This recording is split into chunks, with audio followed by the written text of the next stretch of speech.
رسول اللہ صلی اللہ علیہ وسلم نے تو بڑے لیولز بتائے ہیں.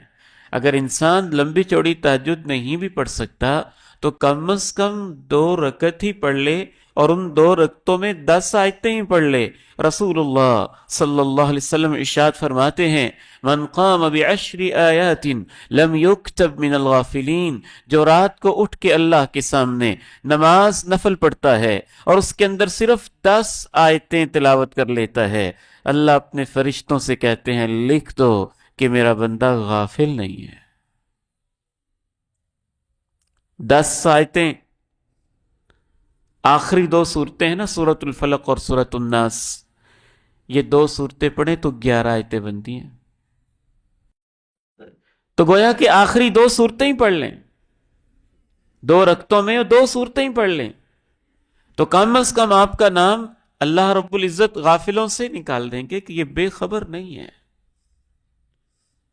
یہ بے خبر اور غافل انسان نہیں ہے. خصوصاً میں اپنے نوجوان بیٹوں اور بھائیوں سے کہنا چاہتا ہوں، ہمارے نوجوان بیٹے تو بالخصوص یہ سوچتے ہیں ہماری کی عمر ہے ابھی نماز پڑھنے کی. رات کو تو اٹھتے ہیں بابے بزرگ جن کو نیند نہیں آتی، ہم کیوں اٹھیں، ہماری تو یہ عمر سونے کی ہے. اس حوالے سے یاد رکھیے جو آپ کی عمر میں رات کو اٹھنا ہے، اللہ کو جتنا اس سے پیار ہے اور لوگوں سے اتنا پیار نہیں ہوتا. شاب نشأ فی عبادت اللہ، وہ نوجوان جو اللہ کی عبادت میں اپنی جوانی کو لگاتا ہے اسے تو اللہ قیامت کے دن اپنے عرش کا سایہ نصیب کرتے ہیں.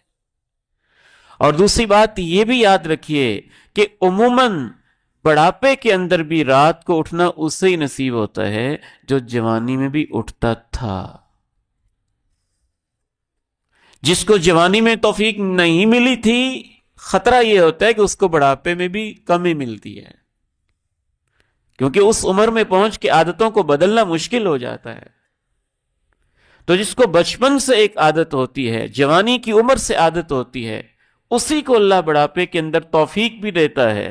اور تیسری بات یہ بھی ذہن میں رکھیے کہ جس کو جوانی کے اندر رات کو اٹھنے کی عادت تھی، اب وہ بوڑھا ہو گیا ہے، کمزور ہو گیا ہے، بیماریوں نے جکڑ لیا، اس سے اٹھا نہیں جاتا ہے، تو وہ سویا بھی رہے تو اللہ کہتا ہے آزمائش تو میں نے اس پہ ڈالی ہے، اس کے نامہ اعمال میں لکھ دو کہ تہجد پڑھ ہی رہا، کیونکہ وہ جوانی میں پڑھتا رہا ہے.